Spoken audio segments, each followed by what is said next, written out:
আমায় ছেড়ে দিন প্লিজ। আমি আপনার কি ক্ষতি করেছি? আমার সাথে কেন এমন করছেন?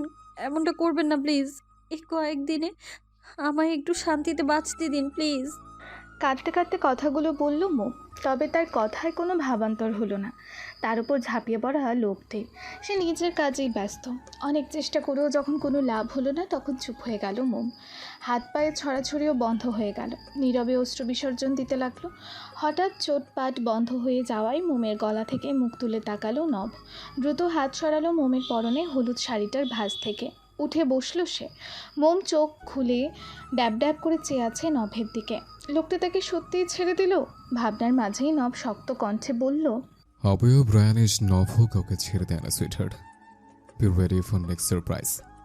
বলেই উঠে দাঁড়িয়ে রুম ত্যাগ করলো নব। তবে যাওয়ার আগে ঠিকই বাইরে থেকে দরজাটা লাগিয়ে দিল। মোম উঠে বসলো। খাটের বোর্ডে হেলান দিয়ে দুই হাঁটু ভাঁজ করে মুখ গুজল সেথায়। মত্ত হলো ভাবনায়। কী থেকে কি হয়ে গেল তার জীবনে। ভেবেছিল যে কটা দিন বাঁচবে আম্মি আব্বু আর ভাইয়ার সাথে হাসি খুশিভাবে কাটাবে। কিন্তু এ কোনো আগন্তুক তার জীবনে হানা দিল হঠাৎ। একদিকে এত কিছু কী করে বদলে গেল তার। ভাবতে লাগলো আজ সকালে ঘটে যাওয়া ঘটনাগুলো কথা। গতকাল সাধ্য মতো করে গায়ে হলুদ পর্বটা সেরেছে। তবে আজ সকাল হতে না হতেই পাত্র জিয়ান নিজে ফোন করে জানিয়ে দিয়েছে এই বিয়েটা করা তার পক্ষে সম্ভব নয়। যেখানে মেয়ের লাইফ টাইমের কোনো গ্যারেন্টি নেই, সেই মেয়েকে বিয়ে করলে তার লাইফও হেল হবে। ইতোমধ্যে এই কথাটা চারিদিকে ছড়িয়ে পড়েছে। যে কোনো এক অজানা কারণে মোমের বর বিয়ে করতে নারাজ। তবে কারণটা জিয়ান আর এহসান বাড়ির সবাই জানলেও জানে না বাকিরা। কথাটা মোমের কানেও গিয়েছে। তখন সে তার বাবা জায়নালকে মুচকি হেসে একটা কথাই বলেছিল, এভাবে আমার এত টাকা খরচ না করালেই পারতো। আগে বললে আর এত আয়োজন করা লাগতো না। বোনের মুখে এমন কথা শুনে কলিজা কেঁদে উঠল মোয়ানের। বোন রুমে যাওয়ার পর যে বাড়ি ছেড়েছে এখনও ফেরেনি। অনেকগুলো লোক উপস্থিত, এদের কাউকেই মোম চেনে না। সামনে তাকাতে দেখলো তার বাবা জয়নাল এহসান একটা লোকের সামনে হাত জোড় করে কাকুতি মিনতি করে বলছে, দয়া করে আর কয়টা দিন সময় দেন স্যার, আমি আপনার টাকা ফেরত দিয়ে দেবো। আমি বেইমানদের সহ্য করি না মিস্টার আহসান। আপনি আরও 1 মাস আগে সব টাকা ফেরত দেওয়ার কথা ছিল, কিন্তু আপনি কথার খেলাপ করেছেন। আপনার চাকরিটা আমি আগে নিয়ে নিয়েছি, এখন বাকি আমার টাকাটা। বলেই বাঁকা হাসল নব। জয়নাল আপ্রাণ চেষ্টা করছে নবকে মানানোর, তবে কিছুতেই কাজ হচ্ছে না। আর সহ্য হলো না মোমের, বলে উঠল। জয়নাল তাকালো তার বিধ্বস্ত মেয়ের দিকে, নরম সুরে বলল, এইসব কি হচ্ছে আব্বু? এরা কারা? কি বলছে এসব? মম, তুই কেন এখানে আসলি? আম্মু, তুই ঘরে যা। জয়নালের কথায় নব বাঁকা চোখে একবার তাকালো মোমের দিকে। ও, এই তো আপনার সেই মেয়ে যার জন্য আমার থেকে টাকা নেওয়ার হতো। সেই টাকা দিয়ে আজ মেয়ের বিয়ে দিচ্ছেন? কিন্তু বিয়ে তো হবে না, বিয়ে এমনিতেও হবে না। ভাবনার মাঝেই চোখ গেল টর্নেডোর বেগে তার দিকে এগিয়ে আসা নভের দিকে। নব এগিয়ে এসে সাথে সাথে নিজের হাতে থাকা রিভলভারটা ঠেকালো মোমের কপাল বরাবর। হঠাৎ এমন হওয়ায় মোম আঁতকে উঠল। সামলাতে না পেরে নিজ বরাবর পেছনে থাকা সিঙ্গেল সোফাটায় ঠাস করে বসে পড়ল। আপনার এই মেয়েকে আজ ঠকে দেব। বলতে বলতে পিস্তলটা আর একটু চেপে ধরল মোমের কপালে। মোম ভয়ে চোখ বন্ধ করে চেঁচিয়ে উঠল। জয়নাল দ্রুত এগিয়ে এসে নভের পায়ের সামনে হাত জোড় করে উদ্বিগ্ন কণ্ঠে বলল, দয়া করে আমার মেয়েটার কিছু করবেন না স্যার, আমি আপনার সব টাকা ফেরত দিয়ে দেবো। আর 10টা দিন সময় দিন আমায়, আমি আপনার সব টাকা ফেরত দিয়ে দেবো। আমার মেয়েটাকে ছেড়ে দিন, ও ভয় পাচ্ছে স্যার। আমার মেয়েটা অসুস্থ স্যার, ওটা ওর সামনে থেকে সরান স্যার, আমার মেয়েটা। নব ভাঁকা হেসে ভিলেনি স্টাইলে ঘাড় ঘুরিয়ে তাকালো মোমের দিকে। খুঁটিয়ে খুঁটিয়ে দেখতে লাগলো। মোম ভয়ে চোখ খিচে বন্ধ করে আছে। নিঃশ্বাসের সাথে বক্ষস্থল দ্রুত গতিতে ওঠা নামা করছে। লালচে ঠোঁটটা থরথর করে কাঁপছে। নব বাঁকা হাসলো। পিস্তলটা ধীরে ধীরে স্লাইড করতে করতে মোমের কপাল থেকে নাক গড়িয়ে ঠোঁটের ওপর আনলো। বুঝতে পেরে চোখ খুলল মোম। জয়নাল সাহেব। নভের কঠিন কণ্ঠে উঠে দাঁড়ালো জয়নাল। হ্যাঁ হ্যাঁ স্যার। আপনার এই মেয়ে, এই মেয়েকে আমার খুব পছন্দ হয়েছে, বুঝলেন তো? তো আপনি তো জানেনই, এই অবয়ব রায়ানিশের যেটা একবার পছন্দ হয় সেটা। বলেই হাসতে লাগলো নব। জয়নাল হয়তো কিছুটা টের পেয়েছে, তাই দ্রুত বলে উঠল, স্যার স্যার দয়া করে আমার মেয়েটাকে রেহাই দিন। ও ঠিক নেই স্যার, দয়া করুন স্যার। নব শুনল না, নিজের মতো করে বলে উঠল, আপনার এই মেয়ে আমার খুব কাছে আসবে, বুঝলেন তো? মাস্ট পিস আছে মাইরি। আঁতকে উঠল মোম সহ পুরো বাড়ির সবাই। নভের ইঙ্গিত করে বলা কথা যে কী বোঝাচ্ছে তা ঠিকই বুঝল সবাই। টেনে নিজের কাঁধের ওপর তুলে নিল মোমকে। মোম চেঁচাচ্ছে, হাত পা ছড়াছড়ি করছে। জয়নাল আর আতিয়াকে ধরে রেখেছে নভের সাথে আসা কালো পোশাকধারী লোকগুলো। নভ মোমকে নিয়ে একটু থামলো তাদের সামনে। কিছুদিন মজা নেই, তারপর ভাবা যাবে আপনার এই মেয়েকে রাখবো নাকি পাঠিয়ে দেবো পরপারে। বাই জয়নাল সাহেব। বাঁকা হাসি দিয়েই বাড়ি ছাড়লো নব। অনেক চেষ্টা করেও আটকাতে পারল না তাকে। তাদের গাড়ি এসে থামলো একটা নামকরা রিসর্টের সামনে। নভের যেন লোকজনের ভয় নেই, বেশ সবার সামনে দিয়েই মোমকে কাঁধে নিয়েই ঢুকে পড়ল রিসর্টে। রিসেপশনে কোনো কথাও বলল না, সোজা লিফটে করে উপরে উঠল। তারপরেই একটা রুমে এনে মোমকে বিছানায় ছুঁড়ে ফেলে ঝাঁপিয়ে পড়ল তার উপর। বর্তমান ভাবনার জগৎ থেকে বেরিয়ে এলো মোম, কারণ দরজার দিক থেকে আওয়াজ এলো। মোম তাকালো সেই দিকে। তিনটা মেয়ে হাতে কী সব জিনিসপত্র ভেতরে ঢুকলো। এসেই মোমকে উদ্দেশ্য করে মুচকি হেসে বলল, উঠো মেয়ে, তাড়াতাড়ি হাত মুখ ধুয়ে এসো। মোম অবাক হলো। উঠবো মানে? মোমের বুঝতে দেরি হলো না এদের এই স্যার যে নভে। আর বেশি প্রশ্ন করার সুযোগ দিল না মোমকে। টেনে টুনে নিয়ে রেডি করতে লাগলো তাকে। চিকচিক করা কালো ব্লাউজের সাথে গাঢ় নীল রঙের আড়ং কটন সিল্কের শাড়িটা যেন মোমের আলতা রঙা শরীরে বেশ মানিয়েছে। হাতে নীল রঙের জড়িযুক্ত কাচের ছুরি। এইবার মেয়েগুলো মোমের চুল বাঁধার জন্য তার এতক্ষণের বেঁধে রাখা খোপাটা খুলতেই এক ঝাঁক সিল্কি চুল ছড়িয়ে পড়ে মোমের কোমর ছড়িয়ে নিচ ফ্লোরে। তা দেখে একটা মেয়ে হেসে বলল, বাহ মেয়ে, তোমার চুল তো বেশ সুন্দর আর লম্বা, সামলাও কী করে? হঠাৎই নব এগিয়ে আস্তে আস্তে বলল, it's very embarrassing, I hate this long hair. Please আমার চুল কাটবেন না, এগুলো আমার খুব শখের। নব তাকালো মেয়েগুলোর দিকে। ওকে, ধরো। ব্যাস, ইচ্ছে না থাকলেও বাধ্য হয়ে মেয়েগুলো চেপে ধরলো মোমকে। মোম চেঁচামেচি করছে, নিজেকে ছাড়ানোর আপ্রাণ চেষ্টা করছে। তবে শেষ রক্ষা আর হলো না। নব তার হাঁটুর নিচে পড়া চুলগুলো কেটে কোমরে ঠেকিয়েছে। হাতের মুঠো থেকে কাটা চুলগুলো ফ্লোরে ফেলতেই সেদিকে তাকে কান্না করে দিল মোম। শখের জিনিস যে কেউ হারাতে চায় না, মোমও চায়নি। তার থেকেও বেশি তার ভাইয়া যত্ন নিত এই চুলের। আর রইল না তা। মেয়েগুলো অবাক নয়নে তাকিয়ে আছে। চুলের জন্য কেউ এভাবে কান্না করতে পারে? নব প্রথমে অবাক হলো, একটু পর বিরক্ত হয়ে মোমের হাত চেপে টানতে টানতে বলল, আর শাস্তি হবে না তোমার, এমনিতে ওদের পছন্দ হবে। মোমের কোনো খেয়াল নেই নভের কথায়। সে কাঁদতে ব্যস্ত। রুম থেকে বেরিয়ে করিডোর দিয়ে হেঁটে আরেকটা রুমে ঢুকলো নভ মোমকে নিয়ে। এনেই খাটের ওপর ছুঁড়ে ফেলে দিল। আজ রাতে তোদের আমানত, যা পারিস কর, তবে দেখিস জানে মরে যেন না যায়, ওটা আমার দায়িত্ব। কথার মানে বুঝতে না পেরে মোম সামনে তাকালো। চোখে পড়লো আরও 6টা ছেলে, যারা লোলুপ দৃষ্টি নিক্ষেপ করছে তার দিকে। মোমের ষষ্ঠ ইন্দ্রিয় জানান দিচ্ছে যে এখন তার সাথে কি হতে চলেছে। তাহলে কি নভের বলা ওই কথাটা? নেক্সট সারপ্রাইজ কি এইটা? মোম কিছু বলার আগেই নভ হনহন করে বেরিয়ে গেল রুম থেকে। যাওয়ার আগে দরজাটা সজোরে বন্ধ করে গেল। মোম দৃষ্টি নিক্ষেপ করলো ছেলেগুলোর দিকে। চেহারায় কামুকতার ছাপ ফুটিয়ে তারা এগিয়ে এসেছে মোমের দিকেই। রাত 11:34। রিসর্টের 9 তলার একটি রুমের আলিশান বেডে শুয়ে আছে নব। একটু আগেই ক্লান্ত হয়ে ওয়ান নাইট স্ট্যান্ড শেষ করলো সে। পাশে এখনও ঢাকার আধুনিকতার ছোঁয়ায় বেড়ে ওঠা এক সুন্দরী রমণী। তবে তার দিকে আপাতত নভের খেয়াল নেই। তার মন কেন জানি ছটফট করছে। অনেক খুঁজেও বুঝলো না সে কারণটা। আগে তো কখনোই এমন হয়নি। নিজেকে সারা রাত মত্ত রাখত পাশে থাকা রমণীতে, কিন্তু আজ তো তাও পারছে না। কিন্তু কেন? ওই মেয়েটার জন্য? তা তো হওয়ার কথা নয়। অনেক চেষ্টা করে সব চিন্তা মাথা থেকে ছেড়ে ফেললো না। ধর, কে ওই মেয়ে? হ্যাঁ, আমার কি? এতক্ষণে হয়তো ওকে ছিবলে খুবলে খাচ্ছে ওরা। যাই হোক, মজা নিক ওরা, এতে আমার কিচ্ছু যায় আসে না। এসব ভেবে চোখ বন্ধ করলো না।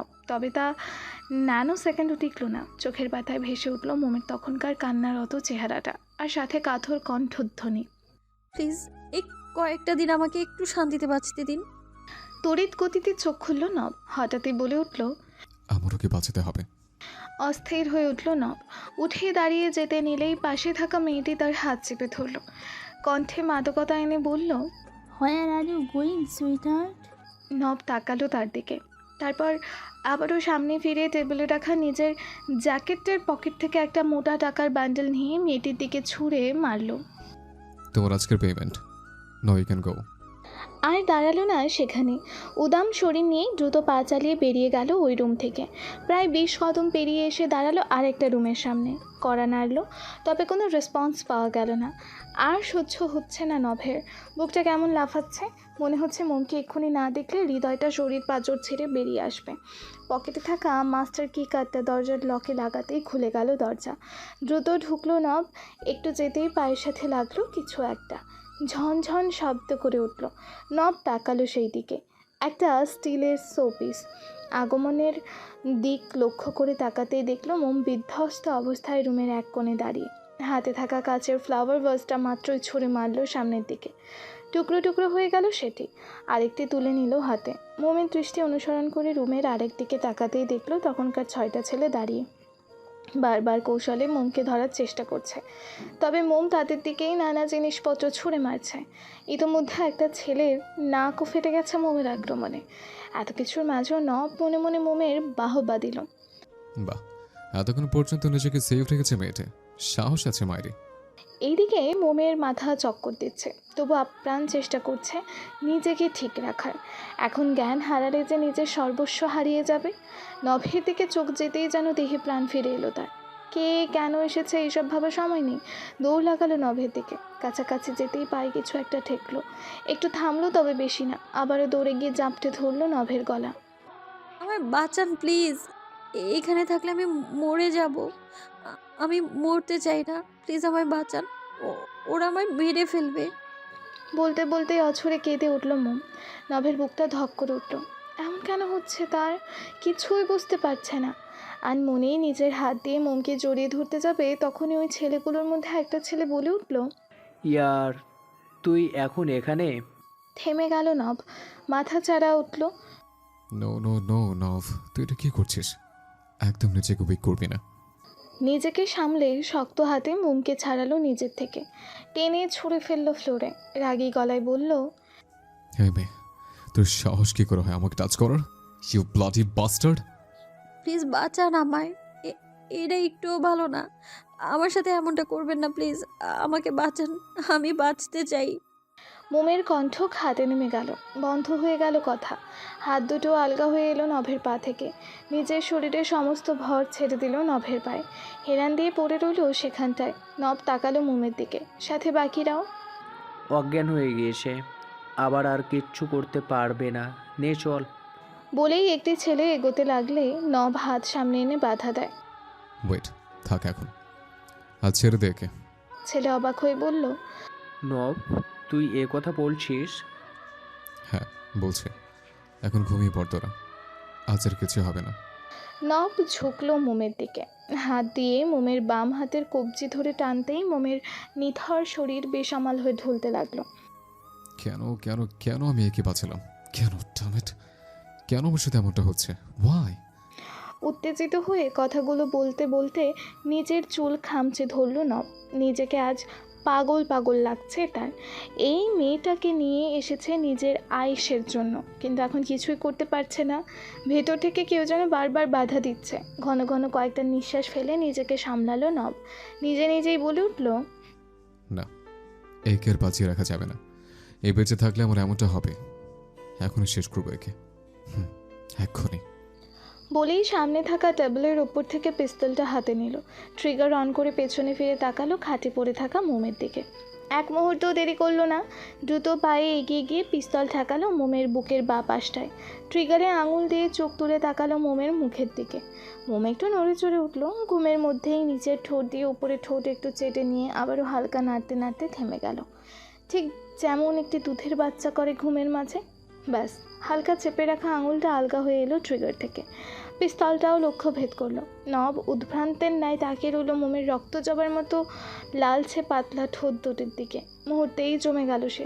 কি হচ্ছে এসব? কিচ্ছু মাথায় আসছে না। পিস্তলটা সরিয়ে ফেললো মোমের বুক থেকে। ঘুরে বসলো নব। নব নিজেকে প্রশ্ন করলো, এই মেয়ের বিয়েটা ভাঙলো কেন? দেখতে তো ভালো।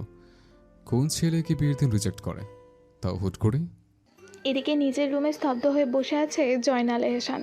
সামনেই আতিয়া বসে বসে কাঁদছে, তার পাশে দাঁড়িয়ে মোয়ান স্তব্ধ দৃষ্টিতে তাকিয়ে আছে হাতে থাকা ফোনের দিকে। চোখের সামনে নিজের ছোট বোনের এমন একটা চিত্র দেখবে তা সে কল্পনাতেও ভাবেনি।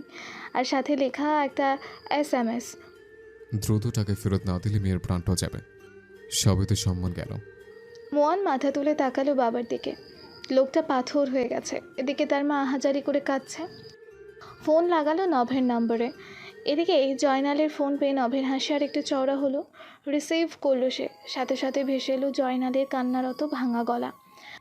হ্যালো জয়নাল সাহেব, কেমন লাগলো মেয়ের ছবিটা? কথাটার উত্তর দিল না জয়নাল, তবে নিজের মতোই বলে উঠল। আমার মেয়ে বেঁচে আছে? ভ্রু কুচকালো নব। এটা কি বলছে?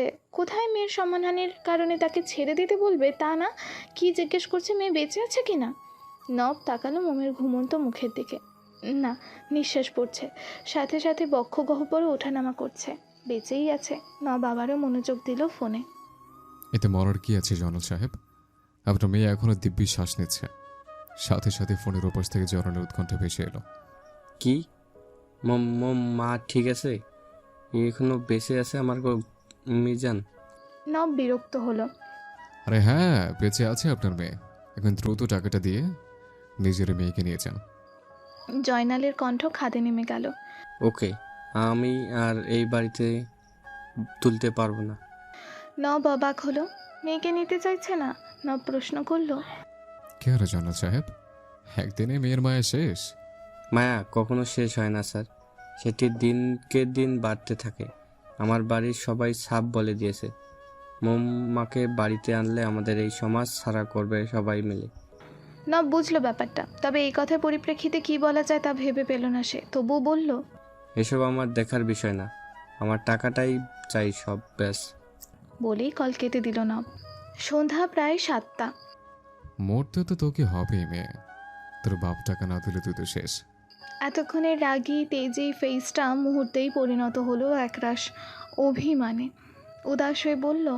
আচ্ছা, কিসের টাকা নিয়েছিল আব্বু? নব স্বাভাবিকভাবেই বলল। তোর বাপ প্রায় 4 মাস আগে নিয়েছিল টাকা। বলেছিল তার মেয়ের জন্য লাগবে। ইট মিনস তোর জন্য লাগবে। তুই জানিস না এসব? আব্বু আমার জন্য টাকা ধার নিয়েছে? কত টাকা? 16 লাখ। 16 লাখ? মোমের অবাক কণ্ঠ শুনে নব বুঝলো মোমের কিছুই জানে না। তাই সে আর ঘাটল না বিষয়টা। ফোন করে খাবার আনতে বলল। একটু পর একটা সার্ভেন্ট এসে দিয়েও গেল খাবার। এবার ফ্রাইড রাইস আর চিকেন চপ দিয়েছে। খাবার পেয়েই মোম আশপাশ না তাকিয়ে খেতে বসে গেল। মুখের সামনে এক লোকমা তুলতেই মনে পড়ল পাশে বসে থাকা লোকটার কথা। তাকালো নভের দিকে। নভ যে তার দিকে তাকিয়েছিল। কাঁপা কাঁপা কণ্ঠে বলল। আপনি খেয়েছেন? তুমি খাও। সকালে ঘুম থেকে উঠতেই মৌম আর নবকে দেখল না, তবে খাটের কোনায় 6-7টা প্যাকেট দেখল সে। সন্দেহ নিয়ে খুলতে দেখল কিছু শাড়ি আর কয়েকটা রেডিমেড ব্লাউজ। হাসল মোম, বুঝেও গেল এগুলো তারই জন্য। গোসল সেরে ওখান থেকে একটা শাড়ি পরে নিল, তবে বিপত্তি বাঁধল ব্লাউজে। সবগুলো ব্লাউজই সাইজে হালকা বড় আর পেছনের গলাটা অনেকটাই কাটা, যার ফাঁকে পিঠ বেরিয়ে আছে। অগত্যা মোম শাড়ির আঁচল দিয়ে পিঠটা ঢেকে নিল। আর কিছুক্ষণ পরপর ব্লাউজের ঢিলা হাতাটা টেনে টেনে উপরে ওঠাতে লাগলো। ফোনে কথা বলতে বলতেই লিফটে উঠল নব। 9 তলায় আসতেই লিফটের দরজা খুলে গেল।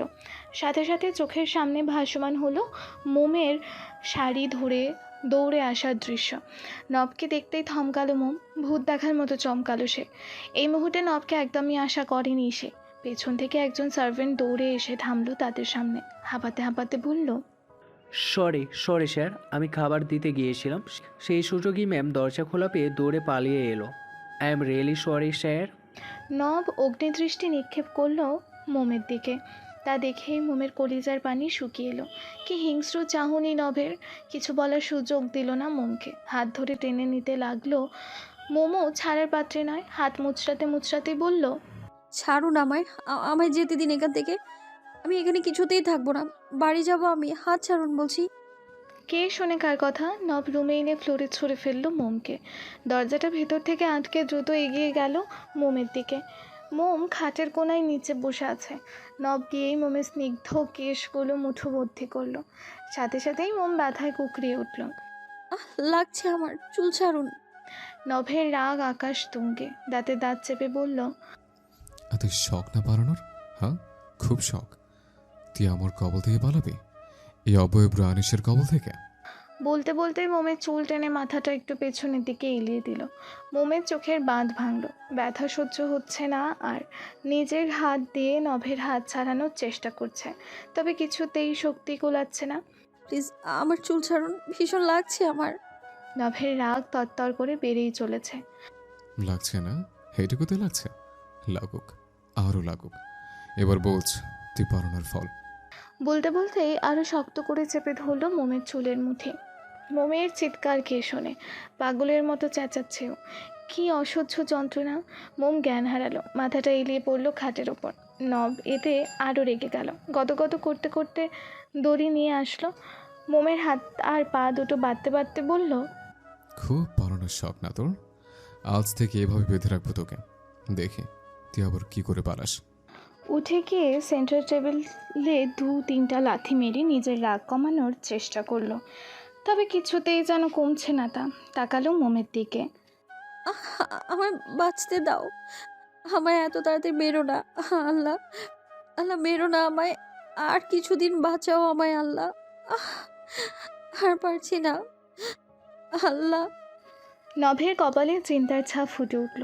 এমন করছে কেন মেয়েটা? কি হয়েছে ওর? ঘাড় ধরে সোজা করলো মোমকে। হ্যাঁ মেয়ে, কি হয়েছে? এমন করছে কেন? Any problem?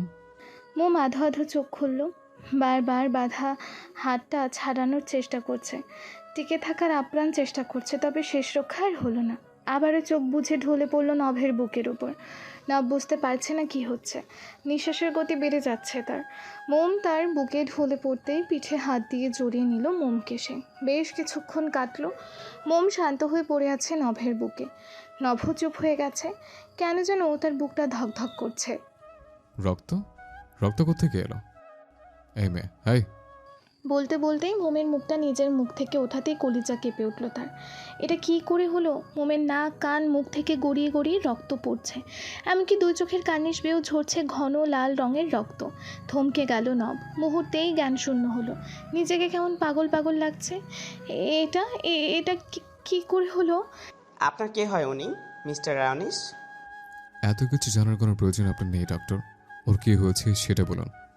আপাতত উনি ঠিক আছে, আমি ইঞ্জেকশন দিয়ে দিয়েছি। তবে মনে হয় ওনার মাইগ্রেনের কোনো প্রবলেম আছে, আর তাই হয়তো মাথার চাপ অনুভব করার মস্তিষ্ক থেকে এভাবে রক্তক্ষরণ হচ্ছে। ভেজা ভেজা চোখে সিলিংয়ের দিকে তাকিয়ে আছে মোম। মাথার যন্ত্রণা এখনও আছে, তবে অতি স্বল্প, সহনীয় যাকে বলে। মাথায় ঘুরপাক খাচ্ছে নভের কথা। লোকটা এমন কেন? ভয়ঙ্কর। মোম কি করে থাকবে এর কাছে? নব তো মোমের যন্ত্রণা বোঝে না, বোঝার চেষ্টাও করে না। উঠে গেছো? এখন কষ্ট হচ্ছে মাথায়? কি হলো মেয়ে, মাথায় কি এখনো যন্ত্রণা করছে? মোম ভাবনার জগৎ থেকে বেরিয়ে এলো, কাতর কণ্ঠ নিয়ে বলল। আমি বাড়ি যাব প্লিজ। নব চুপ করে তাকিয়ে রইল মোমের দিকে। এই মেয়ে তো যাই যাই কেন করে? নবকে দ্বিধায় ফেলবে বলে? আচ্ছা, জয়নাল সাহেব যদি টাকাটা দিয়ে ফেলে তাহলে কি আমি ওকে ছেড়ে দেব? না না, কেন ছাড়বো? ছাড়বো না। নিজের নীরব নওয়াজ রাজ্যে লুকিয়ে রাখবো। আচ্ছা, এ মেয়ে থাকতে চাইবে আমার কাছে? এই প্লে বয় টাইপ নষ্ট ছেলেটাকে পছন্দ হবে তার? কি হলো, আমার বাড়ি দিয়ে আসুন। ঘোর কাটলো নভের। ছি, কিসব ভাবছে? একে আমার কাছে কেন রাখবো? কাজ শেষ তো এও চলে যাবে। নভ, কিসব ভাবছিস তুই? Just throw it in dustbin. Nab শান্ত স্বাভাবিক স্বরে বলল। তোমার বাবা তোমায় আর রবিবারে নিতে চায় না, তাই এখান থেকে যাওয়ার চিন্তা মাথা থেকে ঝেড়ে ফেলো। মোম যেমন অবাক হলো, আপু সত্যি এমনটা চায়? কিন্তু কি করে? তাহলে কি আপু অনুমান বুঝে গেছে যে আমার জন্য এত কিছু করা সবই বৃথা? কাঁদলো না মোম। নব তাকালো মোমের মধুময় মুখের দিকে। না করার ইচ্ছে জাগলো না আর। মেয়েটা যে এমনই মৌ নিয়ে নভের সামনে উপস্থিত। একটু পর নব পকেট থেকে ফোন বের করলো। জয়নাল সাহেব, আপনার মেয়ের সাথে কথা বলুন। কি একটা মেয়ে বানিয়েছেন, সারাক্ষণ বাচ্চামা করে। আরে এর জন্য তো আমার পেশেন্টের টেস্ট দিতে হচ্ছে। আসলে স্যার, আমার মম্মা একটু এরকমই। বুঝলাম, এবার কথা বলুন। বলেই ফোনের লাউড স্পিকার দিল, মোমের সামনে ধরলো। মোম অশ্রুসিক্ত নয়নে তাকালো ফোনের দিকে, কাতরতায় ভরা কণ্ঠে বলল। আব্বু। জয়নালের মনটা হু হু করে কেঁদে উঠল। আজ 2 দিন মেয়ের এই ডাকটা শুনতে পায়নি। মেয়ের মুখের মাদুলে হাসিটাও দেখেনি এই অভাগা বাবা, যার জন্য তার পদ্মা ফুলের মতো একমাত্র দুহিতাটা অবয়ব নামক এক বিভীষিকাময় মানবের হাতে পড়েছে। সত্যি বাবা হিসেবে সে যে সব দিক থেকে ব্যর্থ। মেয়ের এই কণ্ঠটা যে আর কিছুদিনের ক্ষণস্থায়ী। কেমন আছেন মাম্মা? মন নিশ্চুপ রইল। জয়নাল আবারও তার আদুরে কণ্ঠে ডাকলেন, আম্মি জান। তুমি কেন আমার জন্য এতগুলো টাকা নিলে আব্বু? মারে, তোর এই অধম বাবাটা যে চেয়েও কিছু করতে পারছে না। আমি সব শোধ করে তোকে আবার ফিরিয়ে আনবো আম্মি জান। মিথ্যা আস্থা কেন দিচ্ছ আব্বু? আমি জানি তুমি আমায় আর নিতে চাও না তোমাদের কাছে। ও বাড়ি আর আমার নয়। জয়নাল বুঝে গেল তার মেয়ে ইতিমধ্যেই জেনে গেল বিষয়টা। নির্বাক হয়ে শুনতে লাগলো মেয়ের অন্তর নিংড়ানোর কথাগুলো। ওই লোকটার সাথে বিয়ে দিয়েও তো তাড়াতেই চেয়েছিলে। তা যখন হলো না তখন এই ফোন দিয়ে আব্বু? কেন আব্বু? আমি কি বলেছিলাম আমার জন্য এত কিছু করতে? আচ্ছা, আমি কি তোমাদের কাছে খুব বেশি কিছুই চেয়ে ফেলেছি যে আমায় এইভাবে দূরে সরাতে চাইলে? জয়নালের দুপাশে মাথা নেড়ে চোখ খিচে বন্ধ করে রাখল, তবে গলা দিয়ে আর না। শব্দটা উচ্চারণ করার মতো শক্তি পেল না। সে যে আজ বাবা হিসেবে অক্ষম। কটা দিন তোমাদের সাথে হেসে খেলে থাকতে চেয়েছিলাম আব্বু। আমি কি জড়িয়ে ধরে ঘুমোতে চেয়েছিলাম আর কটা দিন। তোমার সাথে রৌদ্রময় বিকেলে বারান্দায় বসে খুব খোশ মেজাজে খোশ গল্প করতে চেয়েছিলাম। ভাইয়ার সাথে আরও কয়েকটা দিন রিকশায় ঘুরতে ভেলপুরি খেতে চেয়েছিলাম। আর তো মাত্র কটা দিনের ব্যাপার। পারতে না তোমরা সহ্য করে নিতে? আমি এতটাই অপ্রয়োজনীয়? যাওয়ার সময় হওয়ার আগেই তাড়িয়ে দিচ্ছ আমায়। জয়নাল আর পারল না। লোকে বলে পুরুষ মানুষ সহজে কাঁদে না, কিন্তু তার পিতৃহৃদয় আর নিজের কান্না আটকাতে পারল না। ব্যর্থ বাবা সে। বাকি বাবাদের মতো তার পুতুলের মতো মেয়েটার সুপারহিরো হতে পারল না তিনি। এই আক্ষেপ যে কোনো দিনও আর পূরণ হওয়ার নয়। মোম শুনছে তার নিথর বাবার অন্তরের কান্না, খুব করে অনুভব করছে তার আব্বুর চোখ বেয়েও নোনা জল পড়ছে। তবু নিজেকে শান্ত রেখে মোম বলল, আব্বু। জয়নাল নিজের কান্না আটকানোর চেষ্টা করে বলল, বল আম্মি জান। কিছুদিন পর আমার শেষ স্তম্ভটা তোমাদের বাড়ির পানের জায়গা পাবে তো? জয়নাল আর পারল না। ব্যথাতুর কণ্ঠে বলে উঠল, মাম্মা। মোমের শান্ত কণ্ঠ। বলো না আব্বু। জয়নাল উত্তর খুঁজেই পেল না। তবে এইদিকে এতক্ষণ কৌতূহল নিয়ে মোম আর জয়নালের সব কথা শুনল। মোমের শেষ কথাটা কেন যেন পছন্দ হলো না নভের। কিছুটা রাগ নিয়ে মোমের হাত থেকে ফোনটা হালকা টান দিয়ে বলল, এই মেয়ে, এসব বলার জন্য ফোন দিয়েছে তোমায়? মোম ফোনটা শক্ত করে ধরে বলল, আর একটু প্লিজ। কণ্ঠ কাতরতায় থামল নব। সম্মতি দিল কথা বলতে। মোম আবারও ফোনে মনোযোগ দিল। আমায় এতদিন মিথ্যে কেন বললে আব্বু যে আমার জন্য তেমন কিছুই খরচ হয় না? আর বলিস না আম্মি জান, আর না। টাকাগুলো শোধ করবে কি করে? না আব্বু, একদম না। ওই টাকায় হাত লাগাবে না। ওটা আমাদের শেষ সম্বল আব্বু। আমি না হয় থাকবো না, তাই বলে তুমি ভাইয়ার হকটা নষ্ট করো না প্লিজ। কিন্তু আম্মি জান তুই।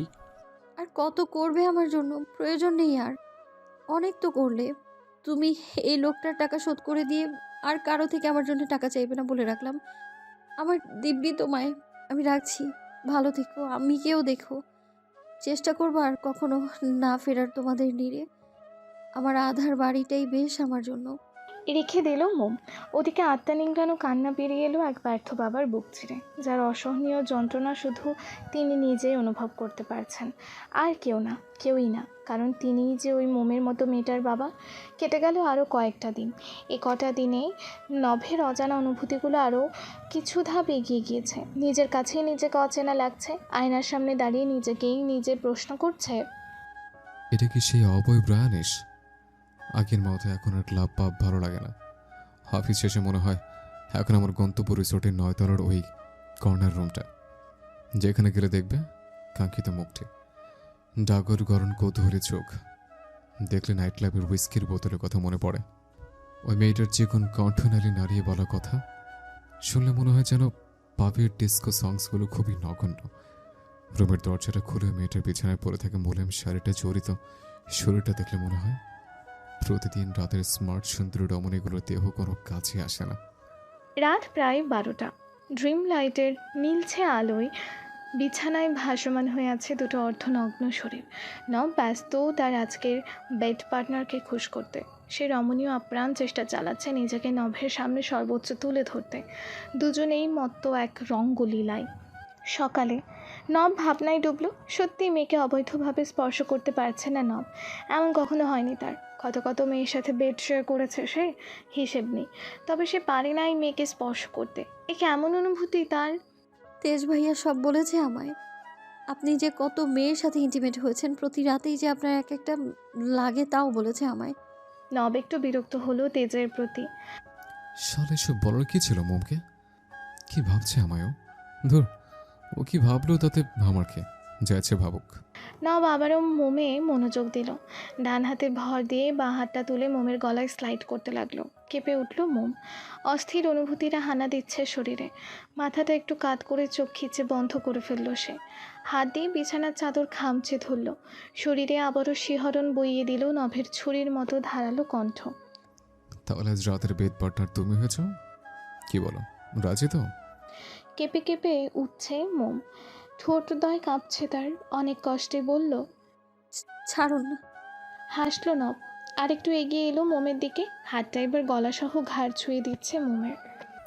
এখনো তো ধরেই নেই, অমনি ছাড়বো? অসহ্য লাগছে, প্লিজ। এটুকুতে অসহ্য? বিয়ে হলে তো এতদিন তোমার হাজব্যান্ডই। প্লিজ। করুণ গলার শটটা আটকে দিল নবকে। হাত সরালো মোমের থেকে। নিজেও সরে এলো। দূরে বসে নিজের ফোন হাতে নিয়ে ব্যস্ত হলো। মোম দ্রুত খাট থেকে নেমে দাঁড়ালো।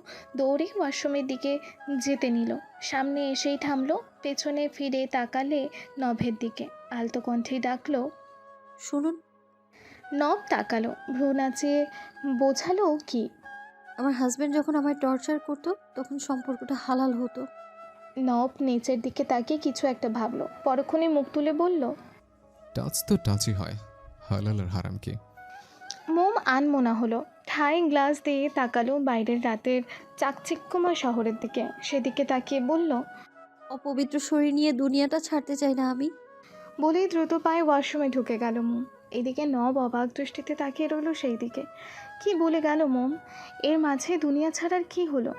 বেশি ভাবলো না, কাজ আছে বড় একটা। ঘড়িতে সময়টা একবার দেখে নিল। নব দরজার সামনে দাঁড়িয়ে পকেটে দুই হাত গুজে তীক্ষ্ণ দৃষ্টিতে পর্যবেক্ষণ করছে মোয়ানের কাজগুলোকে। বাবা, ভাই হয়ে বোনের এত খেয়াল রাখে? কই, সে তো তার ছোট বোন নোভার এমন খেয়াল রাখে না। মাঝে মাঝে ফোন দিয়ে হালকা খোঁজ খবর নেই, এই যা। আর দেখা হলে মাথায় একটু আদরে হাত বুলিয়ে দেওয়া। তাহলে কি সে একজন ভাই হিসেবে পারফেক্ট না এখনও? মোয়ানকে দেখে তো এখন তাই মনে হচ্ছে। নভের দৃষ্টি লক্ষ্য করলো মোয়ান। তা দেখেই শান্তস্বরে বলল। ও আমার কলিজার স্যার। ওর এমন হাজারো অগোছালো কাজ আমি গুছিয়ে দেই। ভালো লাগে আমার। এসবে মনে তৃপ্তি আসে। তখনই মনে হয় আমি ওর মতন মনের ভাই হওয়ার যোগ্য।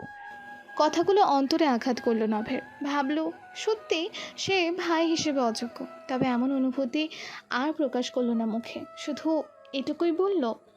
তুমি বসো, আমি ওর খাবার অর্ডার দিয়ে আসছি। বলেই বেরিয়ে গেল। প্রায় 5 মিনিট পর ফিরল সে। মোমের কথা কানে আসতেই আর ভেতরে ঢুকলো না সে। দরজায় দাঁড়িয়ে দেখতে লাগলো তাদের। মোম কাঁদছে, ভাইকে জড়িয়ে ধরে কাঁদছে। নানা রকম অভিযোগের খাতা খুলেছে আজ সে। এই ভাইটাই যে তার আদালত, যে কোনো অভিযোগ তুলে ধরা যায় তার কাছে। মোয়ানও সন্তর্পণে আগলে রাখলো নিজের প্রাণপ্রিয় বোনটাকে। আর শুনতে লাগলো বোনের এত দিনের কাটানো অন্যরকম অভিজ্ঞতার জীবনী। তুমি জানো ভাইয়া, ওই রোমিওটা না খুব পচা। আমায় একটুও বাইরে যেতে দেয় না। সারাদিন এই রুমটায় রেখে চলে যায় আমায়। একা একা থাকতে কার ভালো লাগে বলো তো তুমি? মোয়ান মুচকি হাসলো। সে অনুভব করতে পারছে তার বোনটার কথাটার গভীরতা। খুব কষ্ট পেয়েছিস তাই না রে বনি? অনেক বেশি। মোম কাঁদতে কাঁদতে মাথা ঝাঁকিয়ে বলল। হুম, আমার এখানে একটুও ভালো লাগে না ভাইয়া। তুমি আমায় নিয়ে যাও আজ। তবে আমরা আর ওই বাড়ি যাব না ভাইয়া, আর যাব না। হয়েছে বনি, সব শুনবো। তবে এবার একটু কান্না থামা বোন আমার। তোর কষ্ট হবে তো। কাঁদলে কষ্ট হয় না ভাইয়া, কমে যায়। জানি বোন, তবে তোর ক্ষেত্রেও বিষয়টা আলাদা। তুই কাঁদলে তো কষ্ট বাড়বে। তাই কাঁদে না বনি, প্লিজ। ভাইয়া বলছি তো। এ কি বনি, তুই চুল কেটে ফেলেছিস? আর চুলগুলো এমন রুক্ষ কেন? শ্যাম্পু করিসনি? মোমের মুখটা আবারও কাঁদো কাঁদো হয়ে উঠল। দেখো না ভাইয়া, ওই রোমিওটা আমার চুলগুলো কেটে ছোট ছোট করে দিয়েছে। আমার কত শখের চুল, লম্বা চুল, সবগুলো কেটে ফেললো ওই লোকটা। আমি বাধা দিতে গিয়েও পারলাম না, উল্টো আমাকে সাজিয়ে গুজিয়ে কতগুলো পচা ছেলের কাছে পাঠিয়ে দিল ওই দিন। মোয়ানের যেন মন নড়ে উঠল। তার মানে তার ধারণাটাই ঠিক তার বোনের সাথে। আর ভাবতে পারলো না মোয়ান কিছু বলতে যাবে, তার আগেই মোম আবারও বলে উঠল। হুম, পরে আবার নিজে গিয়েই নিয়ে আসলো আমায়। দেখেছো কেমন বদ লোকটা? মোয়ানের যেন স্বস্তি ফিরে এলো। তুতলিয়ে বোনকে জিজ্ঞেস করলো। তার মানে তোর সাথে কি কিছু হয়নি? মোম তাকালো মোয়ানের দিকে। মোয়ানের কথার মানে বুঝতে বেগ পেতে হলো না তার। কি বলবে ভাবলো। মোয়ান আবারও প্রশ্ন ছুড়ল। আই মিন তোর সাথে ইন্টিমেন্ট? প্লিজ বোন, হেজিটেট ফিল না করে বল। আমি তোর ভাইয়া তো, আমাদের মধ্যে ইটস নর্মাল না বোন? মোম দুই দিকে মাথা নাড়ালো, অর্থাৎ না। মোয়ান আবারও প্রশ্ন ছুড়ল। স্যার, আই মিন তোর ওই রোমিও, উনি কিছু করেছে? মোম মুখটা নিচু করে ফেলল। না, তবে ভয় দেখায় শুধু। মোয়ানের একটু খটকা লাগলো। লোকটা তো তার বোনকে ছেড়ে দেওয়ার জন্য নিয়ে আসেনি। আর ওই ছবিটা কি ছিল? নব এবার জবাব দিল। তোমার লেট হচ্ছে না? তার কথাই দুজনই ফিরল তার দিকে। মোয়ান কথা এড়ালো। মনে পড়লো তার বোনকে নিয়ে হসপিটাল যাওয়ার কথা। আমি তোমার বোনের সাথে কিছু করিনি। ওই ছবিটা জাস্ট তোমাদের একটু বিশ্বাস করানোর জন্য ছিল, ব্যাস। মোয়ান অবাক হয়ে শুনল নভের নির্লিপ্ত কথাগুলোর জন্য বিশ্বাসও হয়ে উঠছে না তার। জোর করে কিছু করতে গেলে মোম নিশ্চয় বাধা দিত। এতে তো তার বোনেরও এতে তো তার ব্রেনেও স্ট্রেস পড়তো। কিন্তু এমনটা হয়নি, তাই নভের কথাটা বিশ্বাসযোগ্য। তবে প্রশ্ন একটাই, নভ একজন পুরুষ, সে কিভাবে পারলো এতটা সুযোগ পেয়েও নিজেকে সামলাতে? এটাও কি সম্ভব হয়েছে? মোয়ানের কোনো প্রকার উক্ত না শুনেই নভ বেরোতেই বলল। তাই বলে এটা ভেবো না আজ তুমি ওকে এখান থেকে পার্মানেন্ট নিয়ে যেতে পারবে। তুমি এখানে থাকো, আমি 10 মিনিট ওর জন্য নর্মাল ড্রেস নিয়ে আসছি। চলে গেল নব। তার যাওয়ার পানি চেয়ে রইল মোয়ান। নব তাকালো মোমের স্নিগ্ধ শরীরের দিকে। ছাই রঙা জামাটা মোমের শরীরের সাথে চিপকে আছে। মোয়ানের হাত ধরে নভের পেছন পেছন বেরিয়ে এলো মোম। তার নন স্টপ বকবকানি শুনেই যাচ্ছে মোয়ান। নব এতক্ষণে বুঝে গেল যে মোয়ান এতে অভ্যস্ত। রিসর্টের বাইরে আসতেই নব গাড়ি আনতে যাবে। এই সময় মোম মোয়ানের হাত ঝাঁকিয়ে বলল। আমরা রিক্সা যাবো প্লিজ ভাইয়া। যাও, আমি আসছি গাড়ি নিয়ে। অনুমতি পেয়ে মোয়ান আর মোম দুজনেই খুশি হলো। হুটতোলা রিকশায় চড়ে দুই ভাই বোন রওনা দিল গন্তব্যে। ভেতরে 3-4 জন ডক্টর নার্স। তার মাঝখানের মতো মোমের ছোট্ট মাথার দুই পাশে কি একটা চেপে ধরে আছে। আর এদিকে মোম যন্ত্রণায় হাত পা ঝুরছে, তাও ঠিকমতো করতে পারছে না। নার্সরা তাকে চেপে ধরে রেখেছে বিছানার সাথে। চোখ উল্টাচ্ছে, ঠোঁট দুটো থরথর করে কাঁপছে তার। এসব দেখেই দরজার বাইরে দাঁড়িয়ে থাকা নভের হৃদযন্ত্র বন্ধ হওয়ার উপক্রম। মিনিট 3 আগেও সে ধারণা করতে পারেনি তার মোমের সাথে এমন কিছু হতে যাচ্ছে। যদি জানতো তাহলে কখনোই সে মোয়ানকে অনুমতি দিত না মোমকে নিয়ে আসার। হসপিটালের করিডোরে দাঁড়িয়ে অনেকেই দেখছে নভের এমন পাগলামো, তবে সেই দিকে তার কোনো মন নেই। সে তো ব্যস্ত তার প্রাণশিখাকে ফিরিয়ে আনতে। সে জানে না কেন সে এমন করছে, তবে এই মুহূর্তে তার ইচ্ছে করছে ওই বিছানায় কাতরানো মোমকে টেনে এনে নিজের মনোগহীনে লুকিয়ে রাখতে, যাতে কেউ আর তার খুঁজে না পায় আর না কষ্ট দিতে পারে তার প্রাণও শিখাকে। তবে সেই ইচ্ছেকে পূর্ণতা দিতে পারলো না নব। ভাঙতে পারলো না তার আর মোমের মধ্যকার দূরত্বর দেয়ালখানা। ভেতর থেকে ডক্টর নার্সরা নভের এমন কাণ্ড ঠিকই দেখছে, তবে তাদের এখন নিজের কাজে মনোযোগ দেওয়াটাই বেশি জরুরি। তেজ একা পারছিল না নবকে সামলাতে। এদিকে চিৎকার শুনে রিসেপশনের কাছ থেকে দৌড়ে এলো মোয়ানো। তেজ তাকে দেখেই বলল। আমায় হেল্প করো মেওয়ান, নবকে সামলাতে হবে। মোয়ানো এগিয়ে এলো। নব চিৎকার করে তেজকে বলছে। আমার মোম কষ্ট পাচ্ছে তেজ, ওকে ছাড়তে বল। মোমের খুব কষ্ট হচ্ছে, ছটফট করছে ও। আমার ছাড় তোরা, আমার মোমের কাছে যেতে হবে, ছাড় বলছে। মোয়ান নবকে ছাড়াতে বলল। বোনের কিচ্ছু হবে না স্যার, এটা একটা থেরাপি মাত্র, ওর কিচ্ছু হবে না। শান্ত হ নব, প্লিজ শান্ত হ, এমন হাইপার হোস না প্লিজ। অনেক কষ্টে নবকে দরজার কাছ থেকে টেনে আনলো মোয়ান আর তেজ মিলে। ফ্লোরে বসে পড়েছে সে, তবুও ছোড়াছুড়ি করেই যাচ্ছে। আগের থেকেও দ্বিগুণ চিৎকার করে বলছে। আমার মোমকে ছাড়তে বল তোরা, না হলে আমি ওদের ছাড়বো না, লাশ ফেলে দেবো সব কটার। ছাড়তে বল আমার মোমকে। রুমের দরজা খুলে বেরিয়ে এলো ডক্টর আদনান। বয়স প্রায় 50-এর কাছাকাছি, তবে সেদিকে লক্ষ্য করলো না নব। ফ্লোর ছেড়ে উঠে দাঁড়িয়ে বড় বড় পা ফেলে এগিয়ে গেল আদনানের কাছে। ন্যানো সেকেন্ডের মধ্যে তার গলা চেপে ধরে পাশের দেয়ালে চেপে ধরলো। নভের চোখগুলো হিংস্র ভাগের ন্যায় হয়ে আছে। মুখের হিংস্রতায় জানান দিচ্ছে এই মুহূর্তে যার তার সাথে যা ইচ্ছে করে ফেলবে সে। দাঁতে দাঁত চেপে সজোরে বলল, কি করেছিস আমার মমির সাথে? কেন ওকে কষ্ট দিয়েছিস তুই? আজ তোকে আমি ছাড়বো না। নভের হঠাৎ এমন কাণ্ড দেখে আঁতকে উঠল মুয়ান, তেজ সহ করিডোরের সবাই।